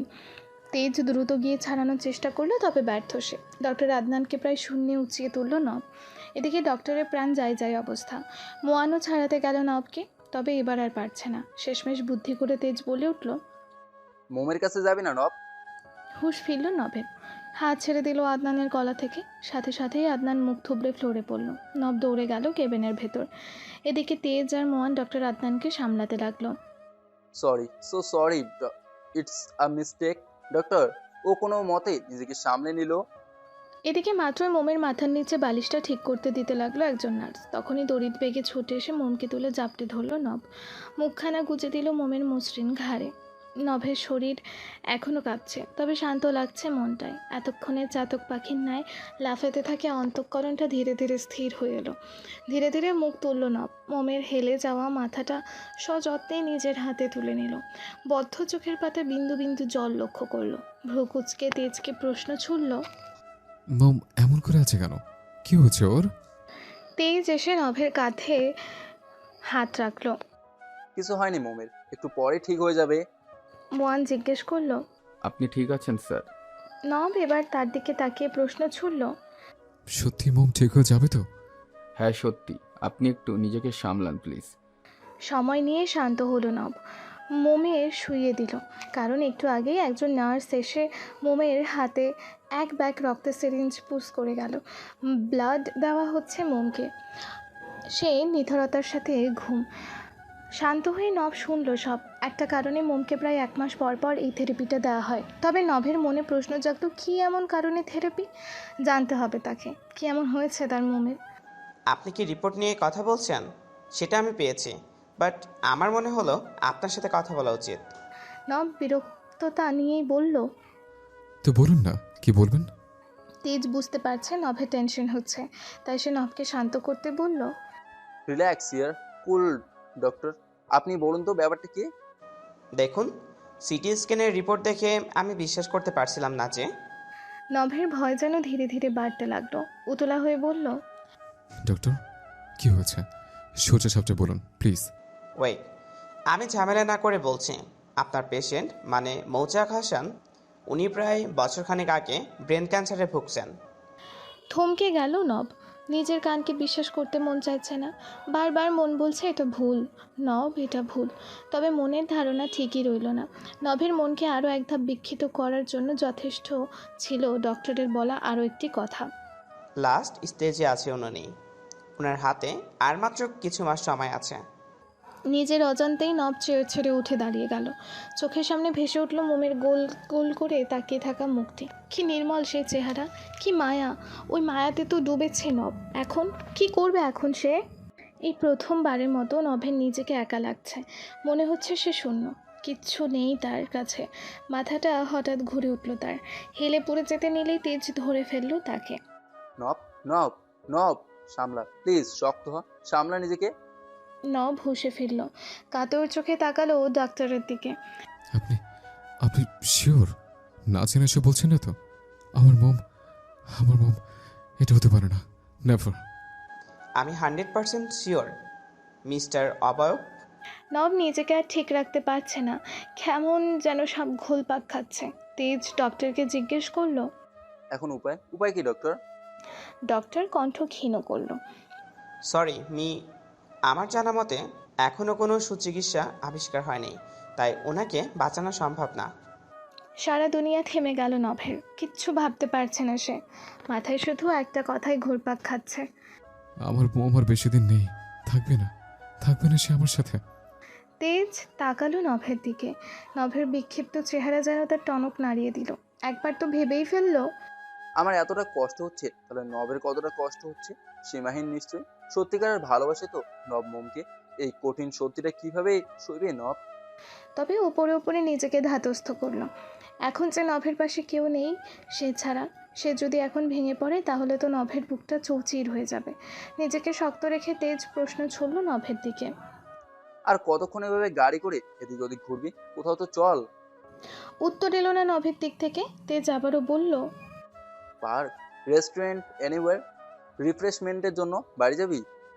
একটু নীরবতা, তারপর হঠাৎ নভের ক্লান্ততায় ভরা রাশ ভারী কণ্ঠে ভেসে এলো, আমার মোমের কাছে যাব। তেজ আর কথা বাড়ালো না। হয়তো নভের এখন সত্যি মোমকে প্রয়োজন। চোখের পাতায় কল্পনা হয়ে ভাসার চেয়ে নিকট সাক্ষাৎ হওয়াই উত্তম। গাড়ির স্পিড বাড়ালো তেজ। এগিয়ে গেল রিসর্টের দিকে। ক্লান্ত পায়ে রুমের বেল প্রেস করতেই মোম এসে দরজাটা খুলে দিল। সাথে সাথে ভেসে উঠল নভের নেতিয়ে যাওয়া মুখশ্রী। পেছনে তেজও আছে। নভ অপলক তাকিয়ে আছে মোমের দিকে। মাথায় তড়িৎ বেগে একটা কথা বয়ে গেল। এই মেয়ে আর কদিন পর এইভাবে আমার সামনে থাকবে না? উত্তর আর খুঁজে পেল না নব, পাওয়ার চেষ্টাও করলো না। কারণ সম্ভাবনা যে তার ইচ্ছার বিরুদ্ধে। নিজেকে আর সামলাতে পারল না নব। দ্রুত 2 কদম এগিয়ে চাপটে ধরল মোমকে। মুখটা গুজে দিল মোমের কাঁধে। এদিকে হঠাৎ নভের এমন আক্রমণের জন্য একদমই প্রস্তুত ছিল না মোম। স্ট্যাচুর মতো দাঁড়িয়ে রইল। বিস্ময়ে মুখটা হাঁ হয়ে গেল। কিছুক্ষণ কাটলো ওভাবেই। নিজেকে সামলাতে বেশ কিছুক্ষণ সময় লাগলো মোমের। নবকে কিছু বলার জন্য মুখ খুলতে গিয়েও খোলা হলো না। কাঁধে কিছু একটা পড়ছে তরল। কি? ষষ্ঠ ইন্দ্রিয় জানান দিচ্ছে নখ কাঁদছে। ভাবতেই এক অজানা কারণে বুকটা মোচড় দিয়ে উঠল মোমের। লোকটা কাঁদছে, কিন্তু কেন? ভ্রু চেয়ে তেজকে ইশারায় জিজ্ঞেস করলো কি হয়েছে। তেজ সাবলীলভাবেই বলল, ওকে আজ একটু সামলে রেখো, আমি কাল সকালে আসবো। দাঁড়ালো না তেজ। কদম ফেলে চলে গেল। মোম কাঁপা কাঁপা হাত দুটো রাখলো নভের পিঠে। সাথে সাথে নব আর একটু চেপে ধরলো মোমকে। একটু পর পর নাক টানা শব্দ আসছে। মোম নিজেকে ধাতস্থ করলো। মুচকি হেসেই বলল, আজ বুঝি নাইট স্ট্যান্ডের জন্যেই কোনো রমণী পাননি? নব মোমের কাঁধে মাথা গুজেই নাড়ল। প্রচুর নেই। মোম হাসলো, কারণ সে জানে গত 3-4 দিন নব কোনো নাইট স্ট্যান্ডে যায়নি। তার কাছেই যে ছিল। তাহলে কি প্রয়োজন? কিসের অভাবে কাঁদছেন এইভাবে? একটুখানি সুখ কোথাও খুঁজে পাচ্ছি না জানো। মোম একটু অবাক হলো। কি এমন হয়েছে নভের? কেন তার মুখ প্রয়োজন? তার কি সত্যি সুখের অভাব? মোমের নিজের থেকেও বেশি অভাব? নভ সোজা হয়ে দাঁড়ালো। শার্টের ফোল্ড করা হাতায় চোখ নাক মুছল। এরপর 2 হাতের আদলে আগলে ধরলো মোমের 2 গাল। একটু উঁচু করেই ধরলো। আমি একটু সুখ দেবে মম? কি নিঃসংকোচ আবদার! এমন অনুনয় কিভাবে ফেরাবে মোম? পারবে না তো। কিন্তু কোন সুখ চাইছে নব? সেই চাহিদাকৃত সুখখানি কি আদেও কাছে মোমের কাছে? সে তো জানে না। তবে এখন কি নবকে ফিরিয়ে দেবে? ভেবে উঠতে পারল না মোম। নভের বিরল টকটকে লাল চোখ জোড়া দেখে আর না করার সাধ্য হলো না। নীরব রইল মোম। কি হলো বলো? দেবে সুখ? দেবে না তাই না? তুমি দেবে না। জানতাম আমি তুমি আমায় ফিরিয়ে দেবে। জানতাম আমি। কি হয়েছে? ইচ্ছে হলে শেয়ার করতে পারেন, তবে জোর করব না। নব তাকালো মোমের দিকে। তা দেখে মোম আবারও বলল, কিছু হয়েছে? মন খারাপ কেন? নব ক্লান্ত হয়ে 2 হাতে মোমের কোমর জড়িয়ে ধরল। মাথাটা এগিয়ে তার পেটে মুখ গুজে দিল। সাথে সাথে কেঁপে উঠল মোম। নিঃশ্বাসটা তড়িৎ বেগে ধাওয়া করলো। এক হাতে খামচে ধরল নভের চুল। নব মুখ চুলকালো মোমের পেটে। আমার ভালো লাগছে না মোমরানি। কি করলে একটু বেটার ফিল করব বলো তো? মোম কি বলবে বুঝতে পারছে না। নব আবারও বলল, এই এখন একটু শান্তি লাগছে। তুমি আজ আমার সামনে থাকবে? বলো থাকবে? বলো। বলতে বলতেই 2 হাত দিয়ে ঝাঁকাতে লাগলো মোমকে। মোম না করতে পারছে না। ইচ্ছেই করছে না না করতে। সকাল প্রায় 6টা। কারো কোমল কণ্ঠের ডাকে পিটপিট করে চোখ খুলল মোম। তাকিয়ে দেখলো নব তাকে ডাকছে। মুখে আলতো হাসি লেপ্টে আছে। তবে সেই হাসির সত্যতা নিয়ে মোম সন্দিহান। তবুও নবকে বুঝতে না দিয়ে আলতো হাসলো সে নিজেও। কোথাও যাচ্ছেন? জি ম্যাডাম, উঠুন এবার। আপনি যান, আমি একটু পরে দরজা লক করব। হুম, লক করা লাগবে না তোমায়। তুমি উঠে রেডি হয়ে নাও। ভ্রু কুচকে এলো মোমের। নব তো তাকে নিয়ে কোথাও যায় না। শুধু ওই দিন ভাইয়া এসেছিল বলেই। এইদিক ওইদিক তাকিয়ে মোম উৎকণ্ঠা হয়ে বলল, ভাইয়া এসেছে? নব মুচকি হাসলো। হুম, তুমি ওঠো। মোম উঠে বসলো। গায়ের আঁচলটাও একটু ভালোভাবে জড়িয়ে নিল। গিয়ে ফ্রেশ হয়ে রেডি হয়ে এসো, আমি ওয়েট করছি। তুমি আসলে নাস্তা করে নেব। আ- আমায় কোথায় নিয়ে যাবেন? গেলেই দেখবে। যাও, রেডি হও। আমি ওয়াশরুমে তোমার ড্রেস রেখে এসেছি, ওটা পরে নিও। মোম আর কথা বাড়ালো না, দ্রুত গিয়ে ফ্রেশ হয়ে শাওয়ার নিয়ে রেডি হয়ে বেরিয়ে এলো। এত দ্রুত এলে যে আজ? নভের প্রশ্নে মোম একটু ঘাবড়ালো। এখন কি সে নবকে বলবে যে সে অপেক্ষা করছে বলেই এত তাড়াহুড়ো? না না, নব কী ভাববে এটা বললে? আর সেই বা নভের কথা এত ভাবছে কেন, জানা নেই। মোম মনে মনে নিজেকেই বুঝিয়ে দিল হয়তো কাল রাতে নভের এমন ইনোসেন্ট রূপ দেখেই একটু মায়া কাজ করছে তার। এমনি নাস্তা করে নিই। এখানে এসে বসো, বের হতে হবে আমাদের। মোম গিয়ে বসলো নভের পাশে, একটু দূরত্ব রেখে। নব দেখলো, তবে কিছু বলল না। প্লেটের চাকনা উঠিয়ে পাস্তার প্লেট এগিয়ে দিল মোমের দিকে। আপনি খাবেন না? আমাকে খাওয়ানোর সাথে নিজেও খেয়ে নাও মোম, দ্রুত বেরোতে হবে। নব ল্যাপটপে ভিডিও কল লাগালো তেজকে। রিসিভ হতে তেজের এলোমেলো চুল আর মুখটা ভেসে উঠল স্ক্রিনে। ভেসে এলো ঘুমো ঘুমো কণ্ঠ। নব, ঠিক আছিস তুই? এত সকালে ফোন, আমি আসবো। আম ফাইন, আর আসার দরকার নেই, আমি আজই রওনা দিচ্ছে। তুই যাবি? তেজের চেহারা দেখে মনে হলো একটু অবাকই হয়েছে বটে। তুই না বললি একেবারে কাল যাবি, তো আজ কেন? এমনি, কাজ নেই, ভাবলাম আজই যাই। তুই সত্যি করে বল তো, ঠিক আছিস তুই? আমি অভয় প্রায়ানিস, হাতে সহজে হেরে যাব না। গতকাল অনেকটা ভেঙে পড়েছিলাম, তবে আমি আমার মন ভালো করে মেডিসিন পেয়ে গেছি, তাই হার মানবো না। আমি সবটা দিয়ে চেষ্টা করব। ওকে বলছিস কিছু? হুম, ঠিক কিছু বলার দরকার নেই। ডক্টর সোহানকে বল তার ফ্যামিলিয়ারদের থেকে এই বিষয়ে ইনফরমেশন নিতে, যদি ভালো কিছু পাওয়া যায়। কি করে নব? উনি তো সরাসরি জানিয়েছেন যে কোনো উপায় নেই। উপায় নেই মানে কি? হ্যাঁ, উপায় থাকতে হবে, থাকতে হবে উপায়, নাহলে সব তছনছ করে দেবো আমি।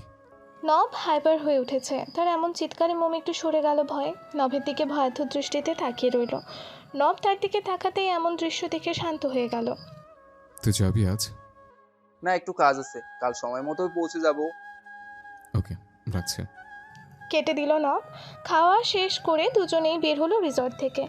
প্রায় 1.5 ঘন্টার পথ পেরিয়ে বাড়ি ঢুকলো একটা মাঝারি আকারের বাংলো বাড়ির গেট দিয়ে। এটা কোথায়? আমায় এখানে কেন এনেছেন? নব মোমের হাত ধরেই বাড়ির সদর দরজার দিকে হাঁটতে লাগলো। এটা আমাদের বাগান বাড়ি, আমরা কিছুদিন এখানে থাকবো। মোম খানিক অবাক হলো, লোকটা তাকে নিজের বাড়িতে নিয়ে এলো কেন? নোভার রুমে ঢুকেই মোমকে বিছানায় ছুঁড়ে ফেললো নব। দ্রুত গিয়ে দরজা লক করে লাইট অফ করে দিল সে। তা দেখে মোম চেঁচিয়ে বলল। এ কি করছেন আপনি? নব কোনো উত্তর দিল না, এগিয়ে গেল খাটের দিকে। উঠে মোমকে টেনে শুইয়ে দিল। নিজেও দ্রুত মোমের ওপর হালকা ভর দিয়ে উপর হয়ে শুয়ে বলল। চুলগুলো টেনে দাও। মোম নবকে ঠেলতে ঠেলতে বলল। আপনি এইভাবে কেন শুয়েছেন? উঠুন, ঠিক করে শোন, আর আমায় উঠতে দিন। নব শুনল না, মুখটা ঘষে দিল মোমের গলায়। সাথে সাথেই কেঁপে উঠল মোম। মুখ দিয়ে আর শব্দই বের হলো না। নব লো ভয়েসেই বলল। খুব সাহস বেড়েছিল না তোমার, এখন সাহস দেখাও। মোমের কণ্ঠ রোধ হয়ে আছে, বলার মতো অবস্থা তার নেই। যদি চাও আমি এখন হারাম কিছু না করি, তাহলে চুপচাপ চোখ বন্ধ করে ঘুমাও, আমাকেও ঘুমাতে দাও। বলেই সরে এলো মোমের গলা থেকে। আগের মতো করে শুলো। কাঁপা কাঁপা কণ্ঠে মোম বলল। এখন কেন ঘুমাবো? এখন ঘুমালে তো রাতে আর ঘুম আসবে না। রাতে সবাই মিলে স্টেজ মেকওভার করবে, শেষ হতে হতে ভোর হবে, ওই তখন এমনিতে ঘুমাতে পারবো না। You need to sleep now, so close your eyes. মোম মানল নভের কথা। আসলেই তো, এখন একটু না ঘুমালে তো সে রাতে জাগতেই পারবে না। জোর করে জাগতে গেলে আবার মাথা ব্যথা করবে। আপনি একটু সরবেন, আমার খুব অস্বস্তি হচ্ছে। নভের নড়চড় হলো না। হলে হবে, তবু আমি এভাবেই থাকবো, because I am feeling best in there. এখন ঘুমাও। আর কথা হলো না দুজনের মধ্যে। একটু পর মোমো ঘুমিয়ে পড়ল। বেশ রাত করেই মোমকে ডেকে তুলল নব। ফ্রেশ হয়ে দ্রুত ডিনার সেরে নিল দুজনে। তারপর রওনা দিল বাড়ির গার্ডেন এরিয়ায়, যেখানে হলুদ আর বিয়ের স্টেজ তৈরি করা হয়েছে। হলুদ পর্ব শেষে সবাই ঘুমিয়ে পড়ল। আমাদের কপালটাই কেন এমন হলো মোমবাতি? নিজের অনুভূতি তোমার কাছে প্রকাশ করার সুযোগও দিল না। তোমার দেখতে সত্যটা এমন কেন হলো গো? একটু থামল নব, তবে একটু পরে আত্মবিশ্বাসী স্বরে বলল। তবে তুমি চিন্তা করো না মোম, আমি তোমায় ঠিক করে তুলব। তুমি না থাকলে আমি কি করব বলো তো? পারবো না তো। মতো থাকতে। আমারও হৃদয় ভাঙতে পারবো না নিজের। তোমাকে চাই, আমার শরীরের শেষ রক্তবিন্দু গড়িয়ে পড়ার সময়টুকুতেও চাই তোমায়। গভীরভাবে পর্যবেক্ষণ করলো মোমকে। সে প্রথম দিনের মতোই লাগছে। কাঁচা হলুদ শাড়ি, এমন একটা শাড়িতেই তো মোম তার সামনে এলোমেলো কদমে এসেছিল। বন্দুকের নল মাথায় ঠেকতেই এই শাড়ির আদলে লুকিয়ে রাখা বক্ষস্থল কাঁপাতে লাগলো। কি ইনোসেন্ট মুখ, গোল গোল চোখ, কাঁপা কাঁপা ঠোঁট, সবই ভাসছে চোখের সামনে। মনে পড়ে গেল প্রথম পরিচয়ের কাজগুলো। নিজের প্রতি ঘৃণা হতে লাগলো একটু। বলে উঠল, আমি কি করে পারলাম এমন কোমল ফুলটাকে নষ্ট করার চেষ্টা করার? কি করে পারলাম তবে একত্রে এতগুলো ছেলের কাছে পাঠাতে? ওই দিন যদি কিছু হতো তাহলে হয়তো আজ আর তুমি আমার সামনে থাকতে না। ইস, আমি সত্যি খুব খারাপ মম, খুব খারাপ। তবে এই খারাপের মাঝেও ভালো লাগছে কি জানো, আমি এতগুলো দিন ধৈর্য ধরে তোমার নিজের কাছে রেখেছি। নাহলে তো অনুভূতিগুলো বুঝতেই পারতাম না, পেতাম না আমার একটা কোমল ফুলকে। থামলো নব। শুধু স্থির দৃষ্টিতে তাকিয়ে রইল তার মোমের দিকে। অনুভব করছে তার পৌরুষ চিত্ত উন্মোচিত হচ্ছে। তার এমন অনুভবকে আরও এক ধাপ বাড়িয়ে দিচ্ছে বেখেয়ালিভাবে সরে যাওয়া শাড়ির আদল থেকে উকি মারতে থাকা মোমের স্বচ্ছ কোমল পেটটা। চুম্বকের ন্যায় টানছে নবকে। অনুভূতি অন্যরকম। কত মেয়ের সাথে নব ক্লোজ হয়েছে, তবে তাদের মধ্যে তো কারো প্রতি এমন অনুভব হয়নি। তাহলে এটাই কি ভালোবাসাময় অনুভূতি, যেটা শুধু তার মোমকেই টানে? আচ্ছা, মোম যদি এমন কোমল না হতো, যদি অযত্নে বেড়ে ওঠা তরুলতার ন্যায় হতো, তাহলেও কি নবকে এমন মোহনীয়ভাবে টানতো মোম? মন গহীনের প্রশ্নগুলোর উত্তর মিলল না নভের। আর ভাবতেও পারল না, নিজেকে আর সামলাতেও পারল না। বাম হাতের সাহায্যে মোমের পেটের ওপরে থাকা বাকি শাড়িটা সরালো। এবার পুরোপুরি ভাসমান হলো মোমের উদর। মুখটা এগিয়ে নিল নব। ঠোঁট ছোঁয়ালো মোমের উষ্ণ সুগঠিত নাভিতে। সর্বাঙ্গ তড়িৎ ঝংকার দিয়ে উঠল নভে। নব নিজেই খামচে ধরল মোমের শাড়ির কুচির দিকটা। নিজেকে আজ উন্মাদের মতো লাগছে। বুঝতে পারছে এমন চলতে থাকলে আজ সত্যিই কখনো কোনো এক অঘটন ঘটে যাবে, যা এই মুহূর্তে নভের মন চাইলেও মস্তিষ্ক চায় না। এতে যে ক্ষণিক সুখের তাগিদে সে আজীবনের মোমকে হারাতে পারে। তাকালো নিজের হাতের দিকে, যা নিবদ্ধ মোমের কুচিতে। মুষ্টি খুলে ফেলল দ্রুত।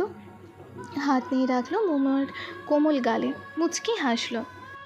দেখো মম, তোমার জন্য আমি নিজেকে সামলাতে শিখে গেলাম। Only for you. তুমি ভয় পেও না মম, তোমার অনুমতি ছাড়া আমি তোমায় গ্রহণ করব না। সরি, একটু মিস্টেক হয়ে গেছে। তোমার শরীর গ্রহণ করব না, তোমাকে তো আমি গ্রহণ করিয়ে নিয়েছি। যেদিন ভালোবাসতে বুঝেছি তোমায়, সেদিনই। প্রথমে তুমি সুস্থ হবে, দেন বাকি সব। আর যা হবে সব হালাল হবে। তুমি আমি হারামভাবে নিজের করব না, আই প্রমিস ইউ। থামলো নব। নির্লিপ্ত তাকিয়ে রইল মোমের দিকে। আর ভাবতে লাগলো অনেক কিছু। ভোরে ঘুম ভাঙতে পাশে নোভাকে পেল মোম।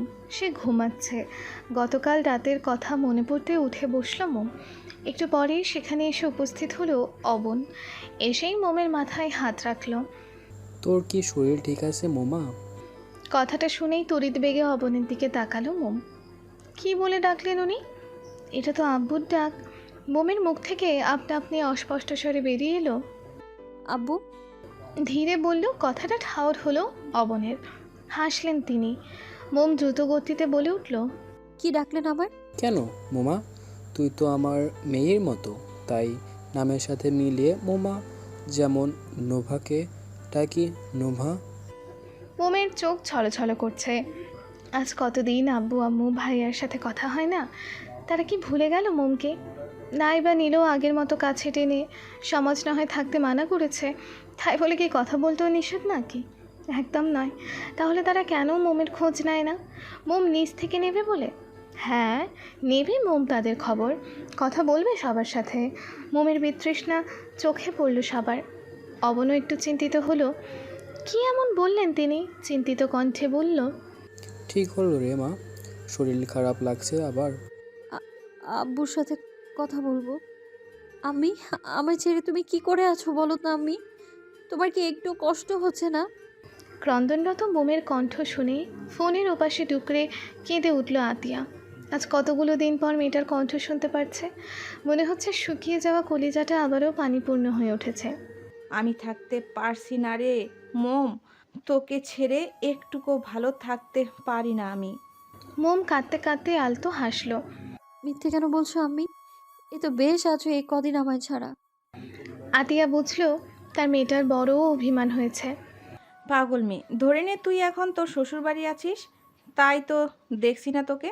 তবুও কখনো মায়া কমবে না রে মা। মোম আনমনা হলো, চোখের পানি ফেলতে ফেলতেই বলল, আর কদিন পরে যখন সত্যিই দূরে চলে যাব তখনও কি ভেবে নিবে আমি শ্বশুরবাড়ি আছি? কথার ভাষা হারিয়ে ফেললো আতিয়া। গত 1 বছর ধরেই মেয়েটা কেমন নির্জীব হয়ে গেছে। আগের মতো আর দুষ্টুমিতে মাতিয়ে রাখে না সারা বাড়িটা। কারণটা তার নির্মম সত্য। নারী ছেঁড়া রত্ন আতিয়ার এই মেয়েটা, সেই মেয়ে যাকে কিনা এই 18টি বছর ধরে আগলে রেখেছে সে। কত মেরেছে, আদর করেছে, লড়ি শুনিয়েছে, খাইয়ে দিয়েছে, আরও কত কি।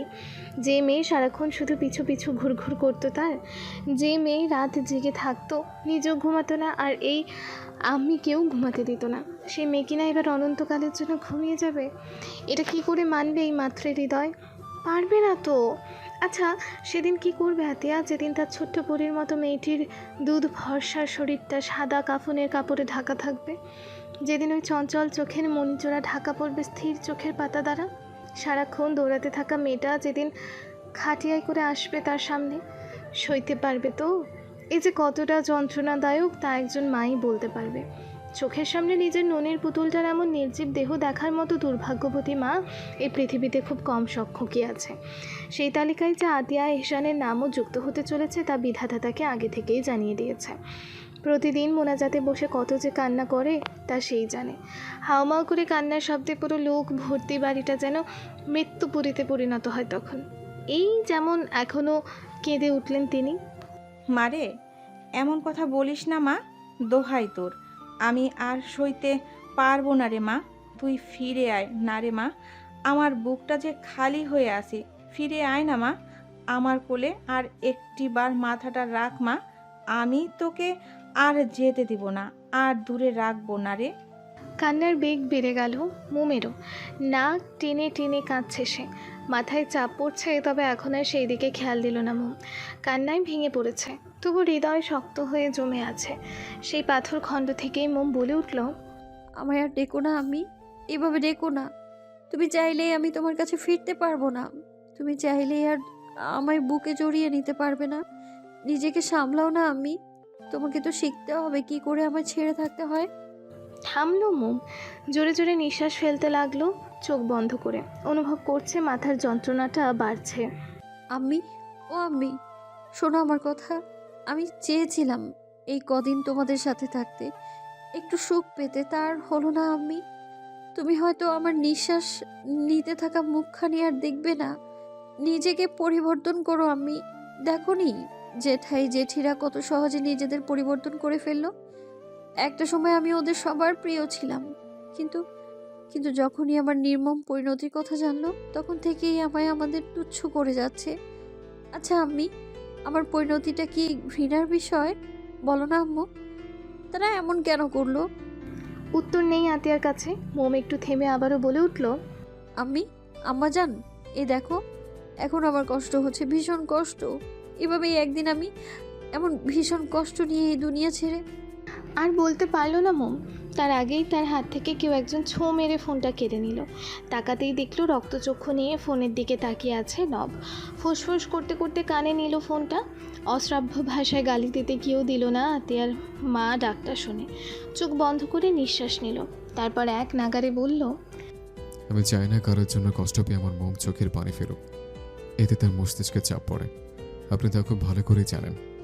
সে আপনি তার আম্মু হন বা অন্য কেউ, তাই নেক্সট টাইম আমার মমের সাথে কথা বলার সময় সাবধানে কথা বলবেন, নাহলে কথা বলার প্রয়োজন নেই। বলেই কেটে দিল ফোনটা। তীব্র রাগে ছুঁড়ে ফেললো ফোন। সাথে সাথেই টুকরো টুকরো হয়ে গেল অবনের ফোন। নব তাকালো অবনের দিকে, গর্জে উঠে বলল, আমার অনুমতি ছাড়া তুমি কেন ওকে ওর মায়ের সাথে কথা বলতে দিলে আব্বু?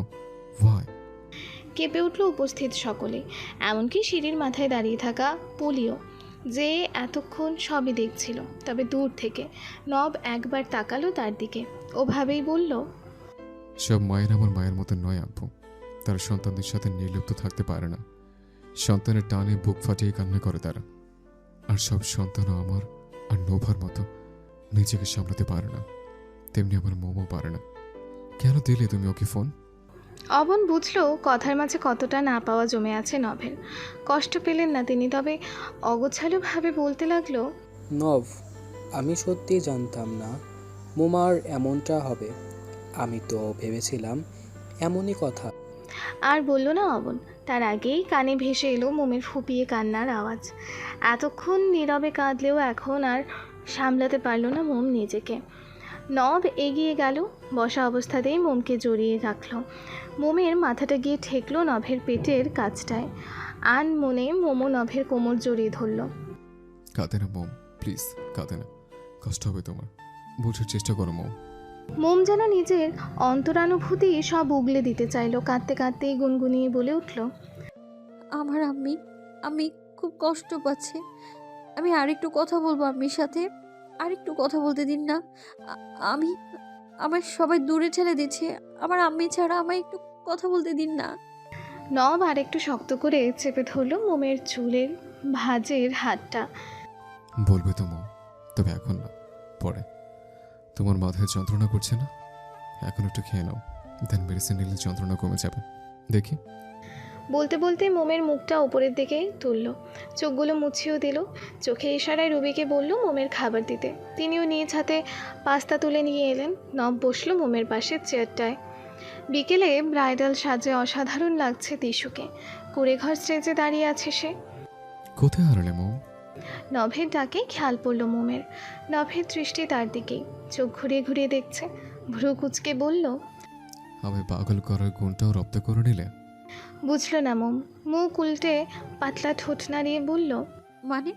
নভের দৃষ্টি জোড়া আবদ্ধ হলো সেই চকলেট কালার লিপস্টিক যুক্ত ঠোঁটে। আবার ডাকে আমায়? বোকার মতো মোম বলে উঠল, আমি কখন ডাকলাম? নব একটু এগোলো, বাম হাত বাড়িয়ে মোমের ওড়নার ভাঁজে কোমরে হাত ছোয়ালো। কেঁপে উঠল মোম। নব কপাল ঠাকালো মোমের কপালে। মোমের হাত আপনা আপনি নভের বুকের দিকের পাঞ্জাবি খামচে ধরল। চোখ বুঝল নব। এই যে চিকন চিকন ঠোঁটগুলো নাড়িয়ে বারবার ডাকছো আমায়, তোমার আরো আরো আরো কাছে। পরে তো আমার নির্লজ্জ বলবে আবার। মোম ভাষা হারালো, বলার মতো কিছুই খুঁজে পেল না, তাই নীরবেই রইল। এভাবে কতক্ষণ থাকলো জানা নেই। ঘোর কাটলো কারোর অনুজ্জ্বল কথায়। পাবলিক প্লেস এটা লাভার্স, একটু সামলে। নব মোম দুজনেই তাকালো সেদিকে। পুরো ইয়াং জেনারেশন দাঁড়িয়ে তাদের সামনে, সবার মুখে মিটিমিটি হাসি। নব হতাশ হয়ে বলল, তোরা? নোভা হেসে বলল, জি, মোমের মিস্টার রোমিও, এবার নিজের হাতটা তো সরাবি। মোমের খেয়াল হলো নভের হাত এখনও তার কোমরে। দ্রুত ঝটকা মেরে তার হাতটা সরালো মোম। এদিক ওদিক তাকিয়ে দিল এক দৌড়। হুট করে এমন কাণ্ড দেখে নব ডাকলো পেছন থেকে, স্টপ মোম, পড়ে যাবে, সাবধানে। নব এগোতে নিয়েও এগোলো না, কারণ মোম রুবির কাছে গিয়ে থেমেছে। এই রে, কিউটি পাই তো ভীষণ লজ্জা পেয়ে গেল।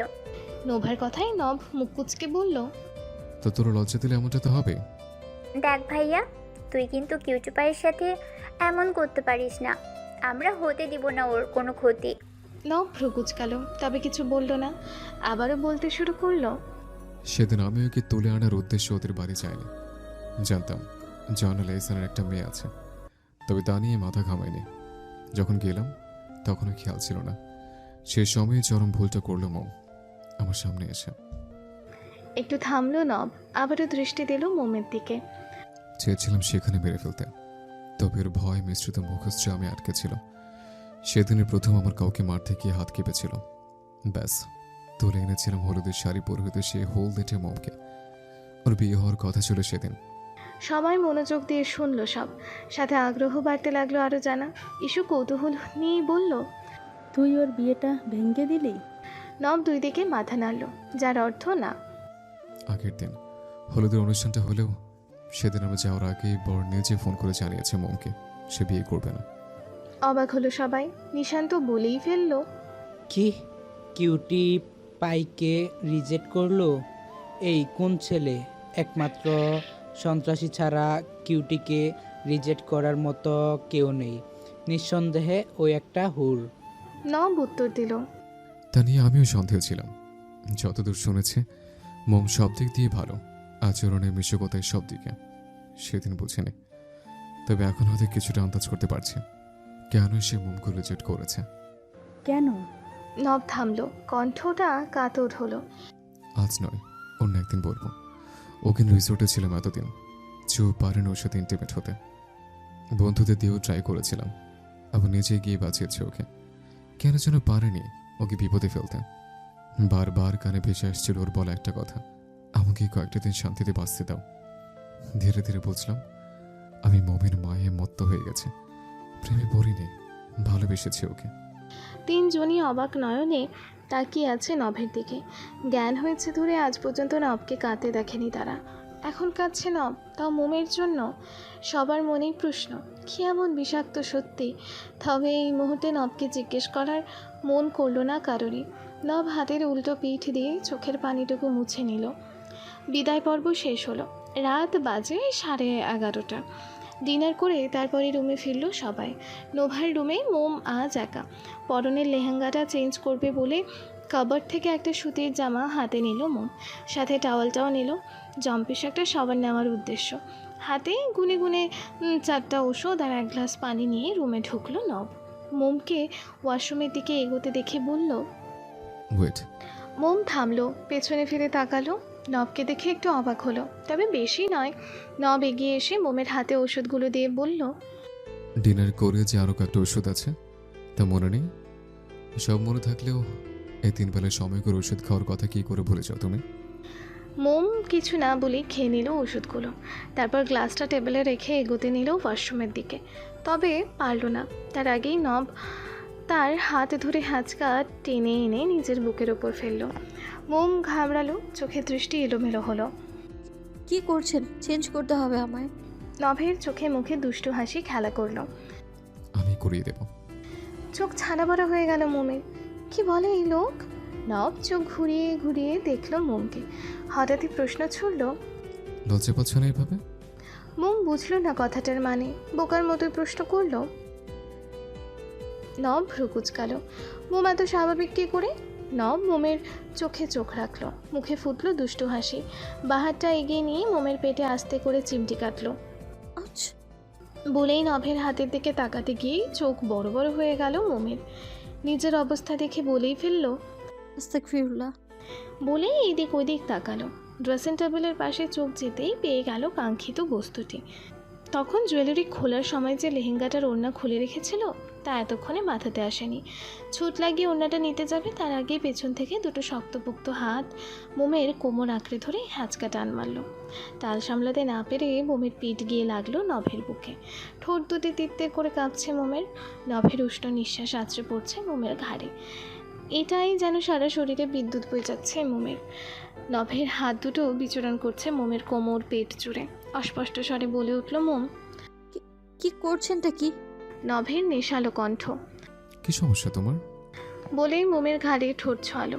মাথাটা আপনা আপনি হালকা কাত হয়ে গেল মোমের। চোখ দুটো খিচে বন্ধ করে রাখলো। ছাড়ুন। কেন? গল্পটির পরবর্তী অংশ আসবে আগামীকাল। আর হ্যাঁ, গল্পটি কেমন হলো তা অবশ্যই কমেন্টে জানাবেন। ভালো থাকবেন আপনারা।